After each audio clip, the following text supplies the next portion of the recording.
कभी सोचा है कि जो माँ जीवन भर अपने बच्चों के लिए सब कुछ करती है, वही माँ बुढ़ापे में अपने बच्चों के प्यार और सम्मान की उम्मीद भी रखती है। लेकिन यहाँ हुआ कुछ उल्टा ही। ये कोई कहानी नहीं है, ये है सच्चाई। जी हाँ, हम बात कर रहे हैं उत्तर प्रदेश के जौनपुर की। यहाँ से एक ऐसी खबर सामने आई जिसने सबको हैरान करके रख दिया। वृद्धा आश्रम में रह रही गोरखपुर की शोभा देवी की मौत के बाद उनके ही बेटे ने अपनी मां के शव को 4 दिन तक डीप फ्रीजर में रखने की बात कही।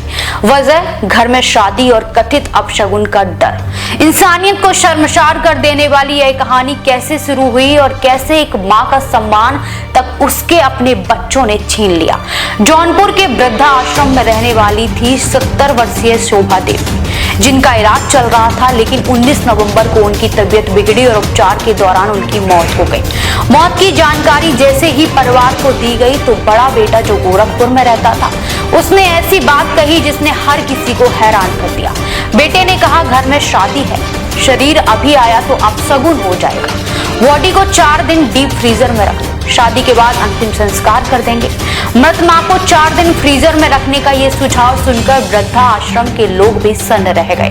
गोरखपुर के भरोइया गांव के रहने वाले भुआल गुप्ता किराना व्यापारी थे। पत्नी शोभा देवी और 3 बेटों के साथ रहती थी। परिजनों ने उनकी बेटियों की शादी भी करवा दी थी, लेकिन 1 साल पहले पारिवारिक विवाद बढ़ा और बड़े बेटे ने माता पिता को घर से निकाल दिया।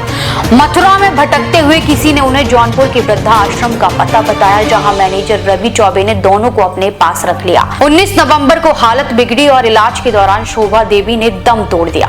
छोटे बेटे ने भी यही बात दोहराई कि बड़े भाई का आदेश है, पहले शादी होगी फिर अंतिम संस्कार। बेटा साफ कह रहा था कि बॉडी घर आई तो अपशगुन हो जाएगा। इसे सुनकर आश्रम के सभी लोग हैरान थे कि मां के शरीर को रखने की भी इजाजत नहीं दी जा रही। हालांकि परिवार के कुछ सदस्य मां का अंतिम दर्शन करना चाहते थे और दबाव के बाद शव को जौनपुर से गोरखपुर भेजा गया, लेकिन यहाँ भी इंसानियत एक बार फिर हार गई।